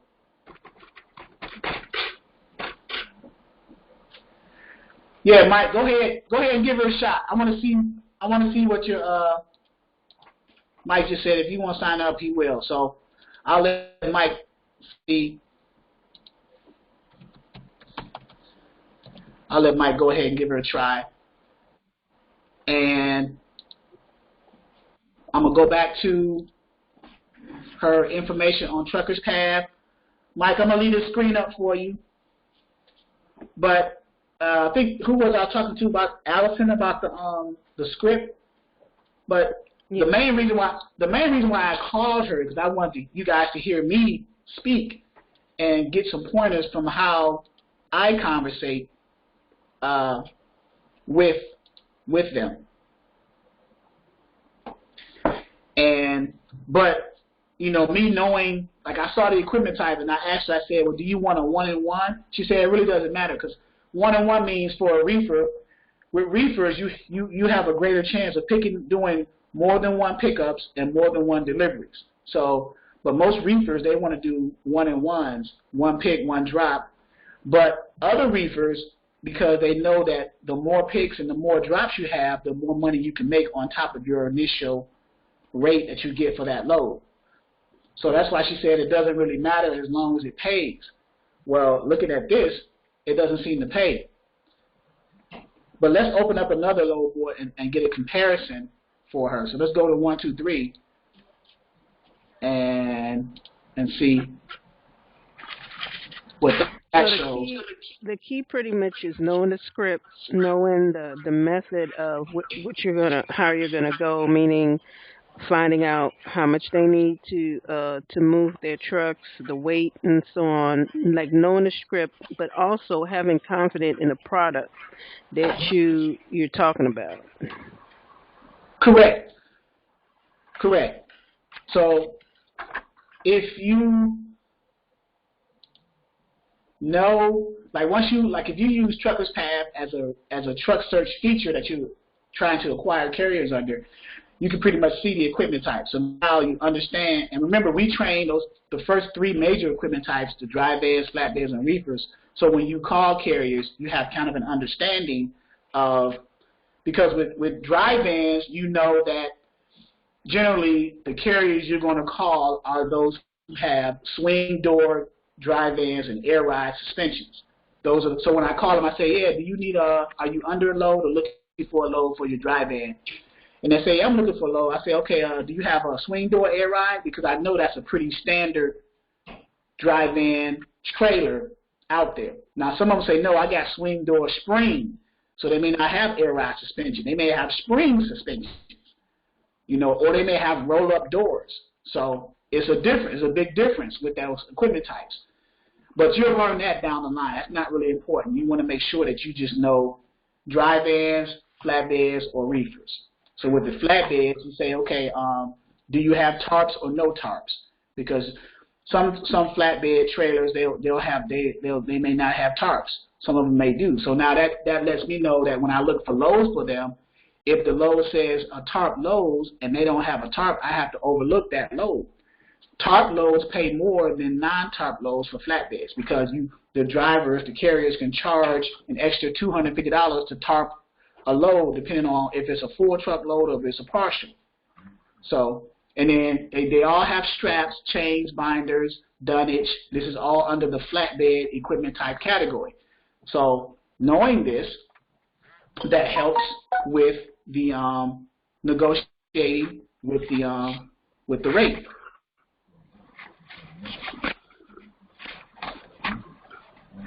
And Robert just texted me a load here from Newark, New Jersey, which is 10-mile deadhead, to Landover, Maryland for, when is that picking up? Oh, shoot, today. 40,000 pounds, 750 at 212. Okay, Robert, quick. He ain't even got the person. So that's 750. They can pick it up today, and it's going 212 miles. That's 353. 40,000 pound reefer. I wonder if it's a 1-in-1. Oh, and it looks like you looked on Nextload. So you looked on Nextload load board. So let's get out of 1, 2, 3. And Nextload is a load board that we have as well. So let's see here. Let's go out of here.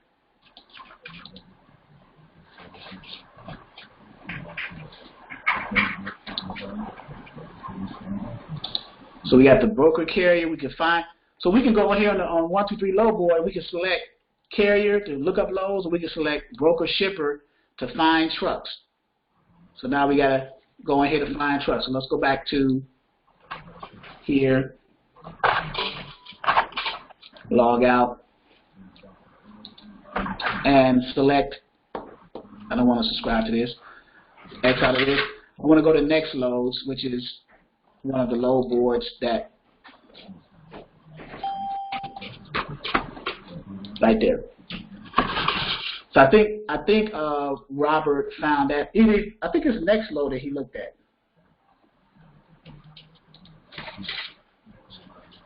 And that's this is a free load board with Apex.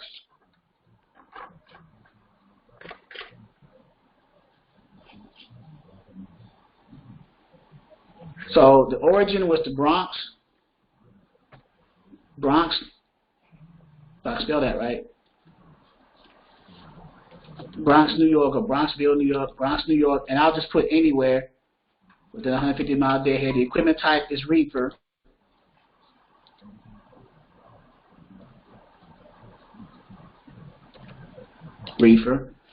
And I'll leave the weight blank and the date blank, and I'm going to search.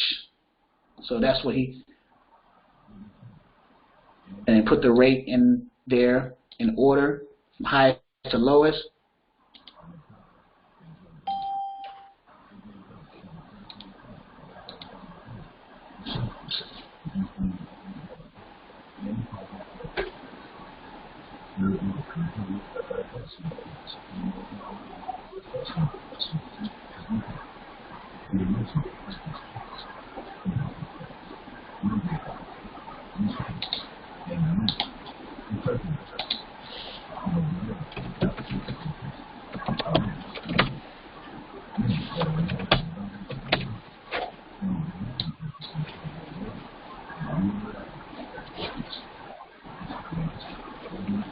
And these are the options for the loads.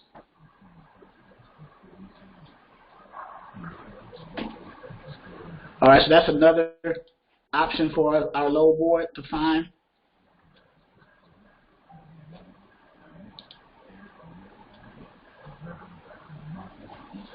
And I'll get out of here, out of truckloads, and out of Internet Truck Stop. All right, Q&A, any questions? Any questions from anyone?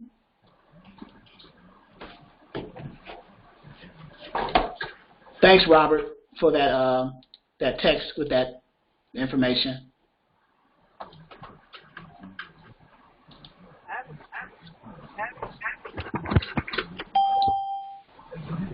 I have a quick question. What's the difference between, and this is probably a little off topic because you said we're going to be dealing with the 3 equipment types, but what about box trucks? I mean, is there a difference in the whole dispatch agreement set up for that?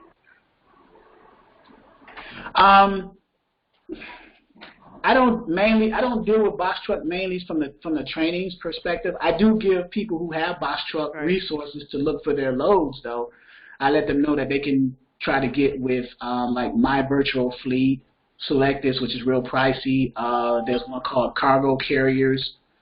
But as far as trying to find loads, it's a greater challenge from a beginner dispatcher's training perspective than to just focus on the loads that get them, focus on the equipment types that get them loads, the dry vans, flatbeds, and reefers.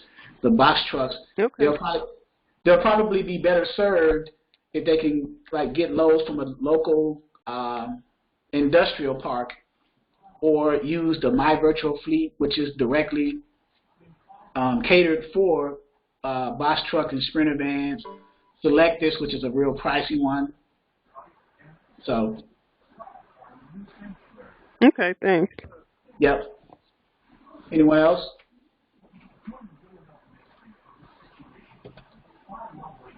Hey Charles, I don't have a question, but I wanted to tell you the services that consultant offers. Okay. She's a trucking consultant service, and she offers authority services, vehicle registration services, fuel tax service, of course the consultant services, permitting services, incorporation services, tax service, and DOT compliance service. Okay, so she does everything that I'm going to eventually try to incorporate into Trucking 101. Mhm. So okay. Maybe there's a potential for some kind of a joint thing, or because I don't want to be like a competitor to her, because if she's already doing it, maybe we can kind of be like work unilaterally, you know. Yes. And help. Okay, so I'll just pass it on to her, and she can go from there. Yeah, because she's more advanced in that area than I am. I know about it because I deal with truckers every day with the company that I'm with and contracted through. But she seems like she has a lot of the similar stuff that I know, maybe a little bit more. So if we can add value to one another, that would be ideal to help. Because the ultimate goal is to help the carriers. Exactly. So, yeah, okay. But I will pass that info to her. I appreciate it, and look forward to hearing from you as far as consideration for Dispatcher 101. Okay, yeah, I'm just waiting on my credit cards for my bank accounts. Yeah. I open my bank accounts for my businesses, so I'm just waiting on that to come through. Okay. Okay. All righty. Any other questions from anyone?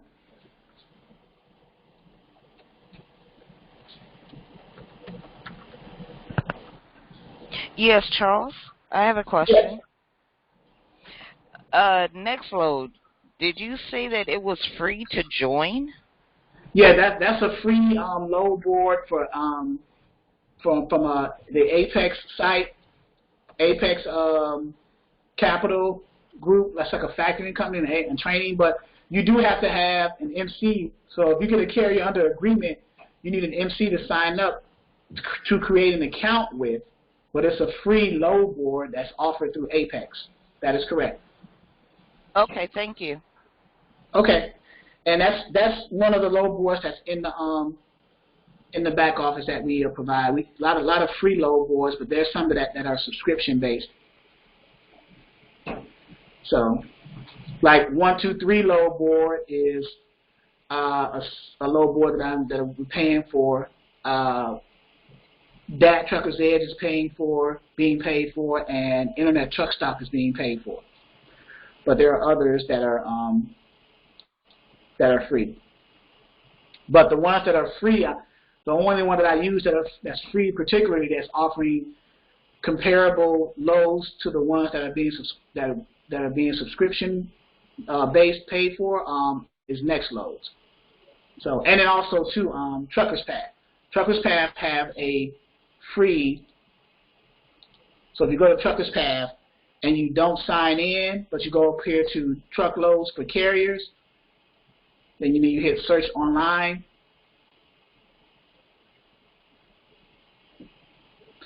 There's your free load board for Truckers Path without even signing in.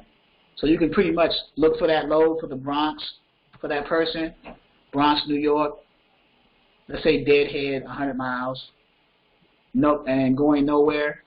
Select the equipment as being a reefer, and then hit find, and then say we're looking for a load for tomorrow. Find loads. There you go. 34 matches.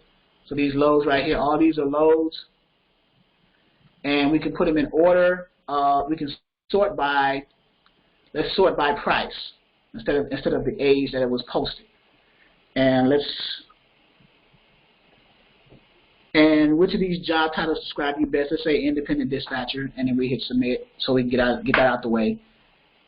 And now we have price loads, 1,400. So going from Pennsylvania to Tennessee, which is 100 and so many dead miles, 101 deadhead miles from the Bronx, and other loads here. So this is a free load board. So let's say we choose one. Let's say this one, Hicksville, New York to Charlotte, North Carolina, 688 miles, paying $1,300. Let's click on that, open it up. I have a login, so I'm going to sign in.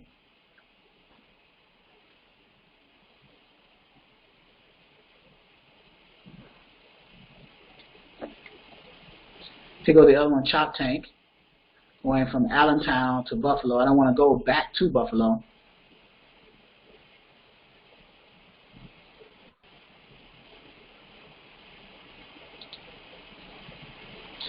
That Hicksville to Charlotte, we open it up. Here's some details about it. It shows you a map, the miles, the broker's number, the call. Now, it's redacted, but if you want to show the phone number, you just click it and it shows the phone number. Okay.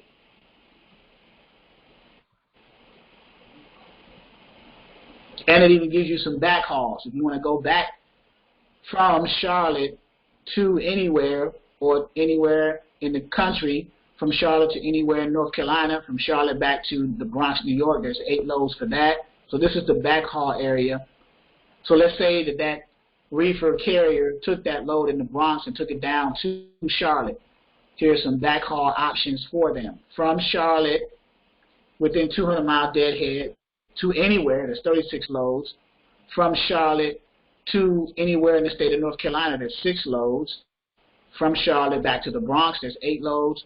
From Charlotte to anywhere on the now this is on the 24th, which is Monday. Now here's the 25th, which is Tuesday. From Charlotte, let's say they don't have a load on Monday that they found out, or they delivered that load late enough that they couldn't find a load the same day out. So now you got from Charlotte on Tuesday, anywhere there's 18 loads. From Charlotte, anywhere in North Carolina, not just anywhere in the country, there's 6 loads.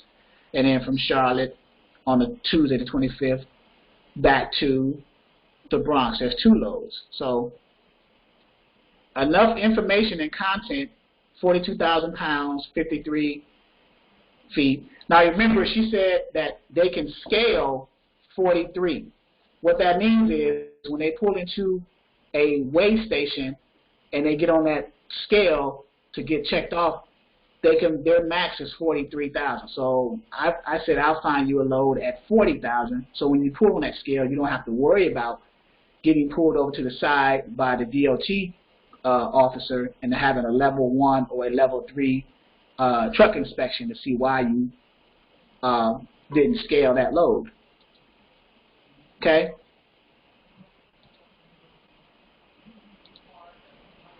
Okay. Anything else? No, not at this time. Not for me. All right.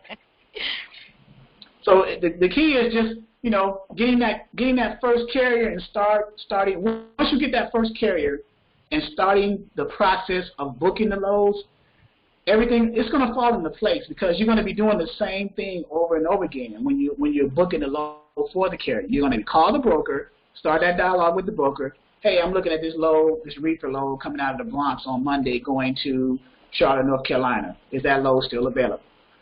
Or I'm looking at this dry van load coming out of Norfolk, Virginia going to Jacksonville, Florida. Is that load still available?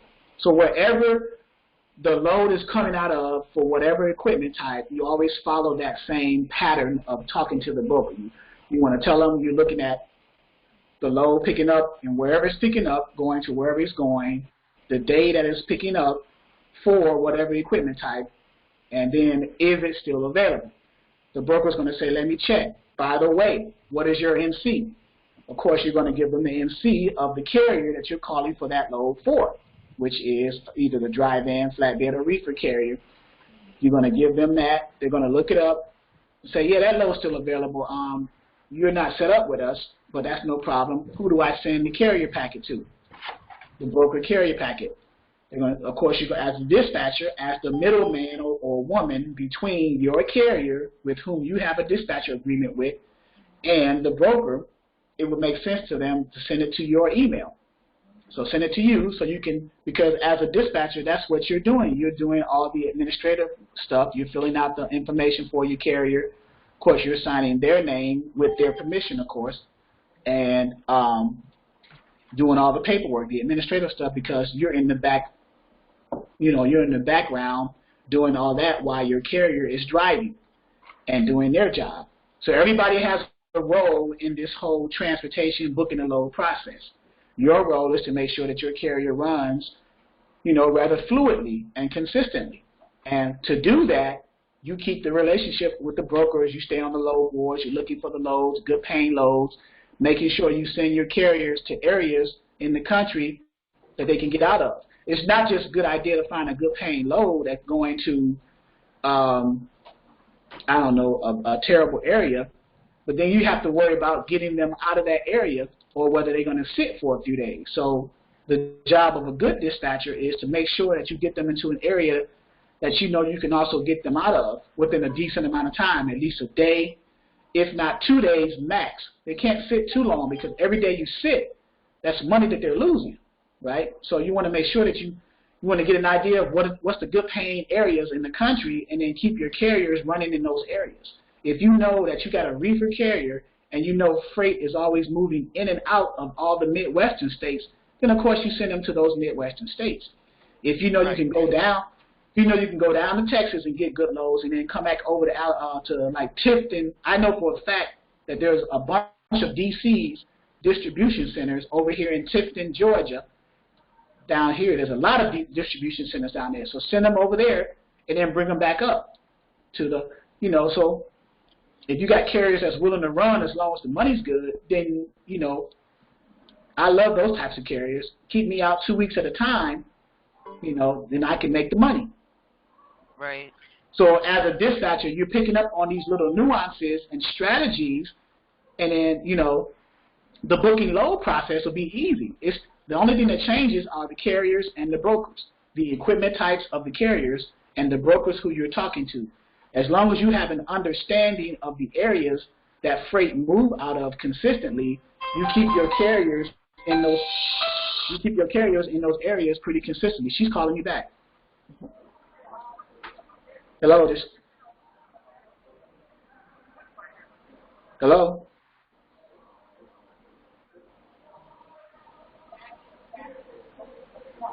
Hello.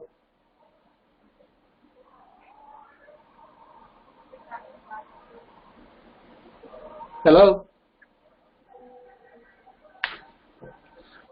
Pocket dial. But anyway, it was the carrier that I was talking to, but I picked the phone up. She was arguing with someone. So, but as a strategy for the dispatcher, we want to, you know, keep our carrier. We want to understand what areas of the country freight moves for that specific equipment type. And remember, the three major equipment types move all over the country. That's why we focus on those equipment types, because we want to make our jobs easier as dispatchers starting out. Now, as you get more experience and you got those carriers who are flatbeds, reefers, and dry vans running consistently, then you may consider venturing out and trying like hot shots or straight trucks. But why stress yourself starting out? Why not focus on the equipment types that move all over the country rather easily, especially in those areas that the freight or the commodity is prevalent, or if there's an abundance of? It just makes, you know, financial sense to do that as a dispatcher and as a carrier, because your carrier will love you if you keep them in areas that they can get loads. Like I can keep a dry van, flatbed, or reefer running all over the Midwestern states: Ohio, Kentucky, Indiana, Michigan, Illinois, Wisconsin, Minnesota, and Iowa, and even Missouri. I can keep them running back and forth, making decent money. I don't have to take them down to Texas or over to the south or over to the east, because these Midwestern states, in and out, are pretty good. So, but you have to understand that, right? Right. So now the next thing is, okay, well, when you're talking to brokers, you say, okay, well, what are your lanes? Do you have lanes in the Midwest? She said, yeah, I got lanes in Ohio that goes up to Minnesota. I go back over to Green Bay, down to Springfield, Missouri, over to Indianapolis, Indiana. Okay, well, I'm going to keep running with you. What equipment types do you run? Well, I do dry vans and reefers. Okay, well, when I go look for carriers to get under a dispatch agreement, I know I got a good broker that pays decent rates. I'm going to focus on the equipment types, carriers of dry vans and reefers, put them in the lanes of this good paying broker, and keep them running. How simple is that? That's very simple. And then as you scale your business, because that's what scaling, you want to grow your business, the way to scale is to get the same equipment type and put them under the same broker that you're running your previous equipment types currently under. Right? Right. You see what I'm saying? So it's not hard, right? It's not really. You just gotta build to that point,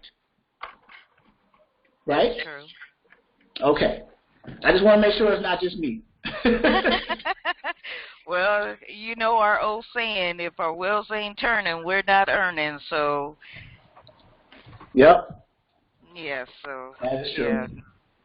Yeah. I'm the one that you had me called, and then you also said you advised me about being a broker agent, because I do have the experience. Right. So, there you go. Yeah, I will be official next Friday. Okay, no problem, no problem. Yeah. And this platform is just a basic foundational. I mean, there's some intermediate and advanced stuff in here too, but the resources in the back office is for basic level understanding, because experts are only people who've mastered the basics, right? That is true. So there you go. I do have another question. Yes, ma'am. When we're talking to our carriers, do we want to ask if they're endorsed in hazmat? Only if you want to target hazmat loads and make more money. Okay. It could be, and you can also incorporate that on your profile sheet. You can put a line, a question, hazmat endorsed, yes or no. So when they return the profile, you'll have the answer to that question right there. Okay. So, you know, you have the dispatch agreement and profile, you ask certain questions on your profile sheet, right? And matter of fact, let's look at, let's see, forms and documents. Log in.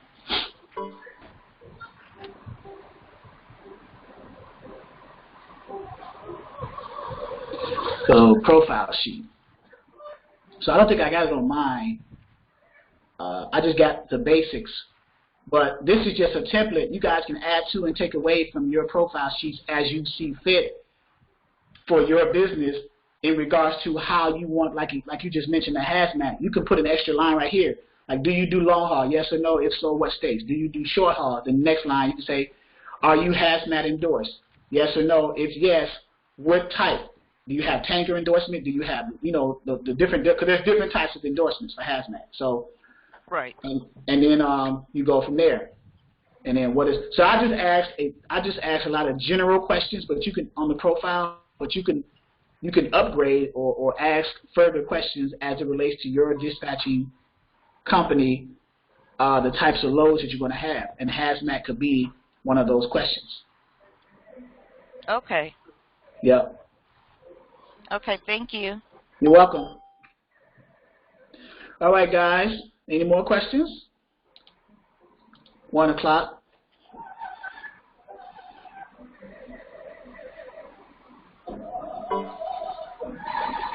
No more questions, comments, concerns?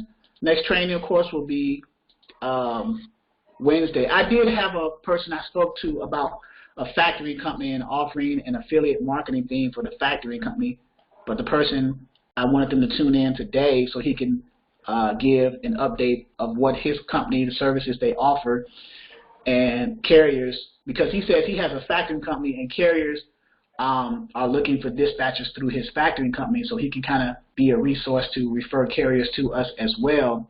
I'm going to reach out to him again to see if he'll come on to either Wednesday's training or next Sunday's training, and then give a spiel of who he is and what he can provide for the network. Okay. I did get an email from him, but I need to reach out to him and call him and see what he's about. So I should have actually called him today in this training to see, but I'll go ahead and vet him out first before I bring him onto the network. That's what I'll do.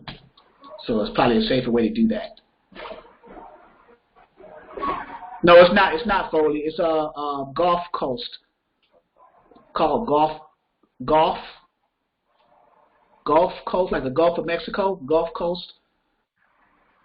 So I'm vetting them out because I haven't really heard of them. I've heard of Foley's. I've heard of some of the common factoring companies, GBS, Foley's, Apex, Interstate. So I've heard of those. But Gulf Coast, I need to research that. So that's why probably I need to get some further feedback from them. All right. But that's to be continued, though. So.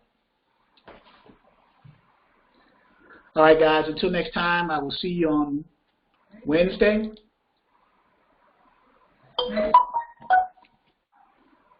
All right. Guys, enjoy the rest of your weekend.